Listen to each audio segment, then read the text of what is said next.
El ocaso de los dioses comenzó con el Fimbulvetr, una sucesión letal de 3 durísimos inviernos, con ventiscas que soplaban inmisericordes desde las 4 direcciones, sin ningún descanso primaveral ni mucho menos veraniego, ni siquiera un otoño. El Fimbulvetr arrasó con los recursos de la tierra.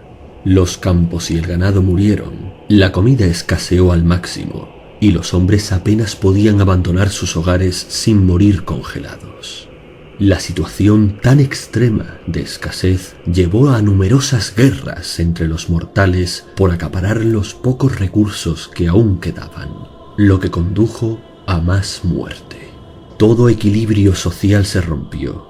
El hermano mató al hermano. El libertinaje, la traición, la endogamia, el canibalismo y la profanación se adueñaron de todos los reinos humanos.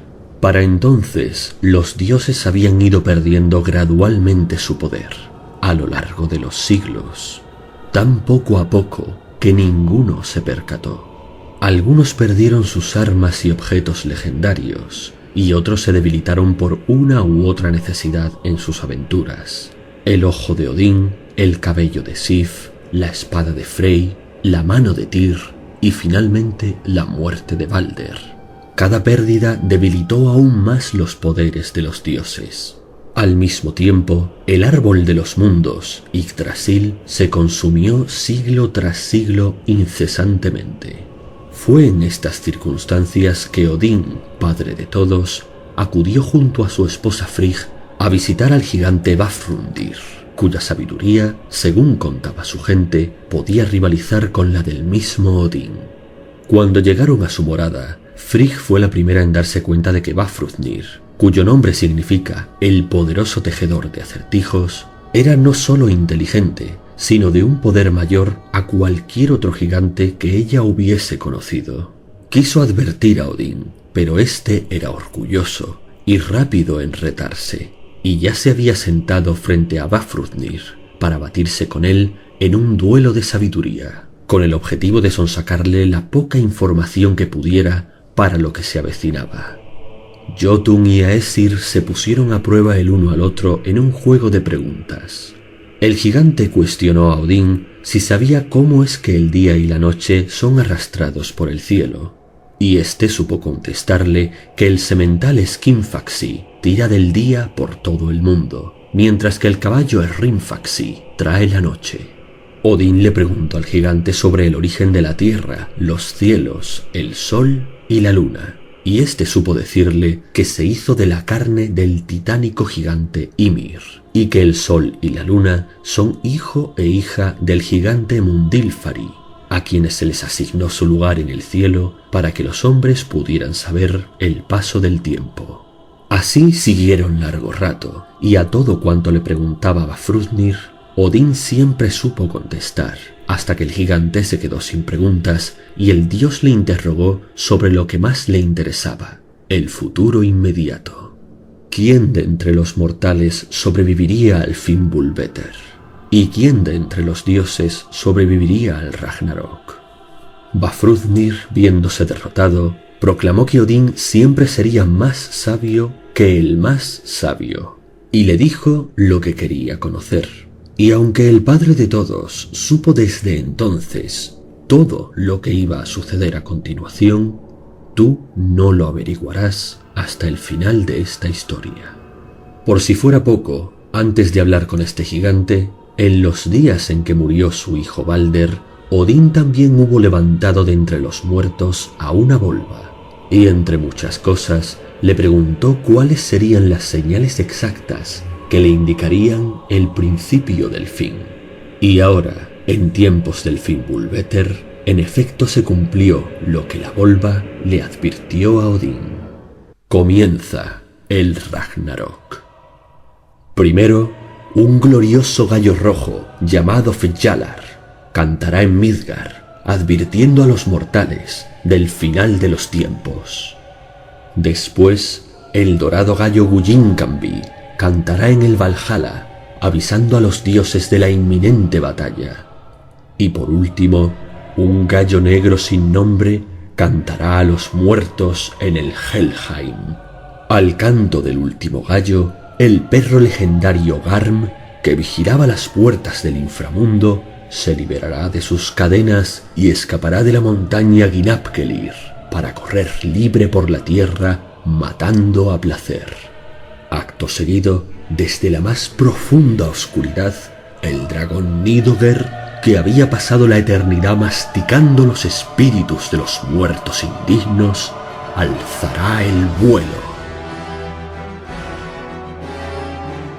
y dejará caer tras de sí una estela de esqueletos desde sus alas y sus fauces. Entonces el dios Heimdall levantará su cuerno Gjallarhorn y soplará con todas sus fuerzas para llamar a los dioses a la batalla final.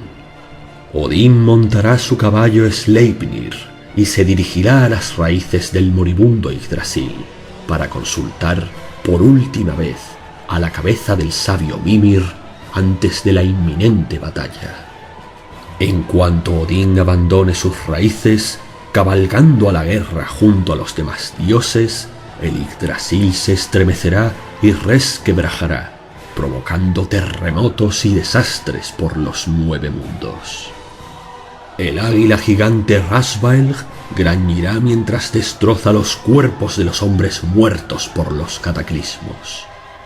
Las montañas se desmoronarán y todas las ataduras que aún quedaban en el mundo se romperán, provocando que el lobo Fenrir se libere al fin. Entonces, la serpiente Jormungandr se retorcerá furiosamente alrededor del mundo, agitando todos los océanos y haciendo que el mar se adentre en la tierra. En medio de este caos, los dioses esperarán en Vigrid, el campo de batalla final, donde Odín ya sabía que se libraría la última guerra, y verán acercarse a los grandes monstruos del mundo. Con el mar desatado sobre la tierra, el barco Nagelfar, hecho de las uñas de incontables cadáveres, navegará hasta Vigrid, capitaneado por el gigante Rim, a cuya tripulación del inframundo acompaña el dios traidor Loki. Y bien cabrán en el barco todas sus huestes, pues mientras Skidbladnir, el barco de Frey, era la mejor nave, el Nagelfar será la más grande de todas. Por último, verán acercarse, marchando sobre el Bifrost mientras éste se derrumba para siempre, al gigante del fuego Surtur, con su espada llameante en mano y las huestes del Muspelheim tras él, mientras el cielo y la tierra prenden en llamas a su paso. Así comienza la batalla. Los hijos de Fenrir, Skoll y Hati, se comerán el sol y la luna, y las estrellas desaparecerán del cielo. Entonces el propio Fenrir correrá hacia los dioses, con las fauces bien abiertas. Su mandíbula superior partirá el cielo en 2. Su mandíbula inferior irá abriendo la tierra, y las llamas arderán de sus ojos. Pero Odín, padre de todos, se adelantará con casco y armadura dorada y la lanza Gungnir en la mano, y cabalgará directo hacia Fenrir, deteniéndolo para batirse con él. Todos los Einherjar, los mejores guerreros caídos en batalla de todos los reinos y todas las eras, saldrán en tropel por las 640 puertas del salón del Valhalla para destruir a los ejércitos del inframundo y del Muspelheim. El perro del Helheim, Garm, entrará a la lucha, y el dios de la guerra, Tyr, irá a su encuentro. Heimdall dará con el traidor Loki entre las huestes enemigas, y se abrirá paso hasta él para batirse en un duelo dios contra dios. Frey, el dios de la prosperidad, deberá luchar contra el mismísimo Surtur, el gigante de fuego. Y finalmente Thor, el señor del trueno, se las verá con la serpiente colosal Jormungandr una última vez. No sabemos contra qué enemigos se las verá cada uno de los otros dioses, pero sí que todos ellos estarán en esta guerra, batallando contra sus perfectos némesis. Pero todo será en vano para ellos.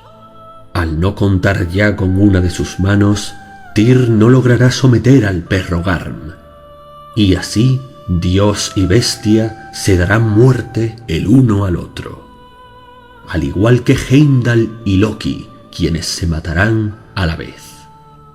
Frey lo dará todo contra Surtur, pero al no contar con su espada Sumarbrander, la cual perdió tiempo atrás, el gigante del fuego lo matará. Solo Thor conseguirá derrotar a su oponente, Jormungandr, después de siglos dándose caza el uno al otro, obteniendo en esta batalla su venganza por fin. Pero su victoria será efímera, pues en cuanto dio 9 pasos más, el veneno con el que la serpiente lo había herido antes de morir acabará con la vida de Thor. En cuanto a Odín, al final, agotadas sus fuerzas, será devorado por Fenrir. Aunque inmediatamente después, su hijo Vidar caerá sobre la bestia para vengar al padre. Empujará con su bota la fauce inferior del lobo y con su mano la superior, desencajándole la mandíbula. Y entonces, espada en mano, hincará su arma por la garganta del monstruo hasta atravesarle el corazón, dándole muerte al fin. Mas no tendrán tiempo los dioses de remontar la batalla, pues con sus fuerzas diezmadas y liberado Surtur de su oponente, el gigante del fuego levantará su espada y hará que un vapor infernal y unas llamas inextinguibles y más altas que las montañas se eleven hasta quemar por completo el cielo y carbonizar toda la tierra. Y así, ante la impotencia de los dioses, el mundo entero llegará a su fin.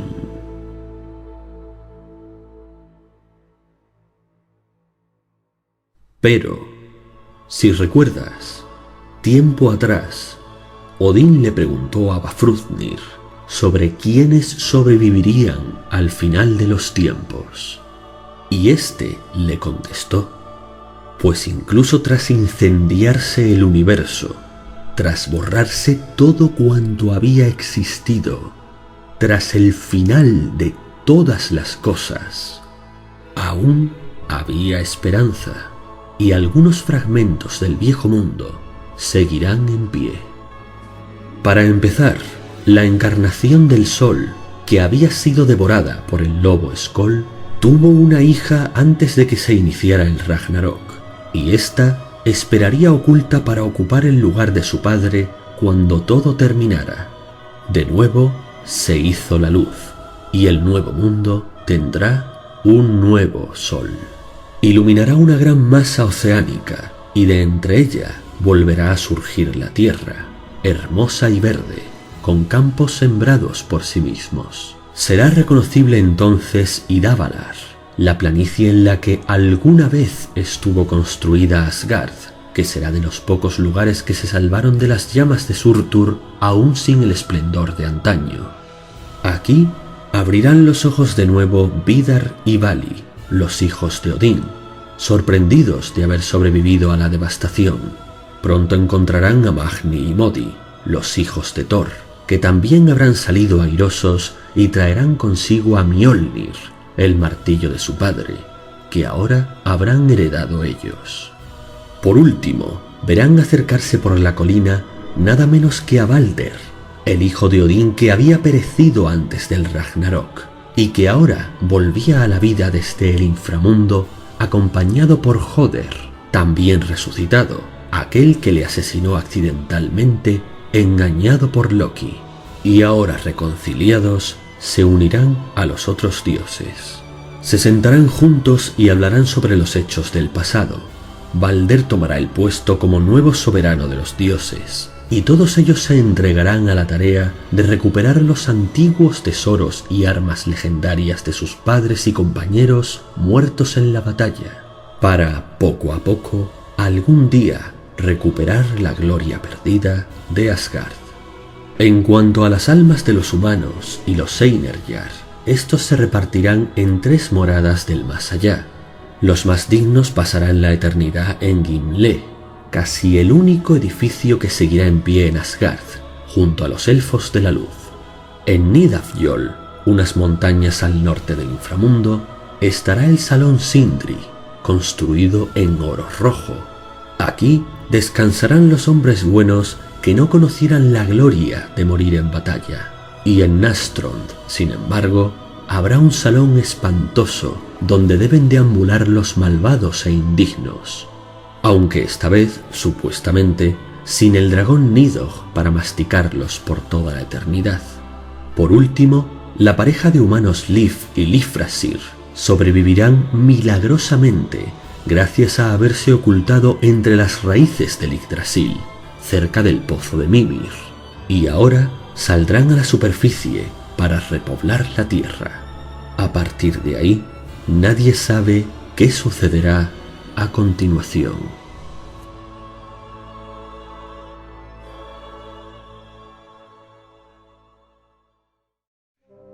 Bueno, eso ha sido todo un viaje. Pero aunque la historia ha terminado, aún quedan cosas interesantísimas por comentar, como por ejemplo, ¿qué me dirías si te contara que tal vez el Ragnarok fue escrito antes incluso de la existencia de los mitos nórdicos? ¿Cómo? Sí, esto es algo que no está muy claro y que causa bastante controversia. En realidad, nadie sabe a ciencia cierta si la historia del Ragnarok es de origen nórdico primigenio o si surgió de la influencia grecorromana o incluso de la cristiana. Podría tratarse de hecho de una mezcla de todos estos textos y haber surgido en el medievo, por lo que, si viajaras atrás en el tiempo y les contaras esta historia a los nórdicos primigenios, quizá no tendrían ni idea de qué les estás hablando. O tal vez sí, esa es la cuestión, no lo sabemos. Pero de hecho, pudo incluso haber surgido de una base proto-indoeuropea, es decir, las culturas que hubo antes que las primeras culturas de Europa. Por ejemplo, se han encontrado sospechosas similitudes entre el Ragnarok y el Mahabharata, un texto épico hindú de 5000 años de antigüedad. Así, el asesinato de Balder y su estancia en el inframundo es comparable al exilio de los Pandavas en el Mahabharata. Heimdall sería comparable al héroe Bhishma, Vidar sería comparable al dios Vishnu, etc. Todo culmina con una gran batalla, donde los representantes del bien y del mal, y las contrapartes de todos los personajes, parecen tener funciones similares a las vistas en el Ragnarok. El invierno cósmico, que dura 3 generaciones, también habría sido visto en tradiciones proto-iraníes. Y así. Si me preguntas a mí, es algo muy recurrente y de lo más normal que los mitos y tradiciones proto-indoeuropeas hayan influido en las mitologías coetáneas y las posteriores. De modo que creo que puede que algo de esto podría ser factible. Pero de ahí a decir cosas tan exageradas como que Vidar es comparable a Vishnu, bueno. Tal vez tengan un papel relativamente similar en el Ragnarok y el Mahabharata, pero desde luego no tienen casi nada más en común. Y en cuanto a las batallas en sí, si lees ambas, verás que más allá de ser una batalla épica del bien contra el mal, donde las contrapartes legendarias se ven las caras, no tienen ni las mismas bases ni los mismos desencadenantes. Y uno pensaría que resulta de lo más básico enfrentar a los héroes del orden contra los del caos en una batalla legendaria, así que perfectamente podrían haber surgido ambas historias sin que una haya influenciado a la otra necesariamente. De hecho, el Mahabharata ni siquiera trata del orden contra el caos, así que, bueno, quizás alguien le está buscando los 3 pies al gato ahí. Pero en fin, al margen de mi opinión, no dejan de ser teorías muy interesantes. Hablemos de cristianos.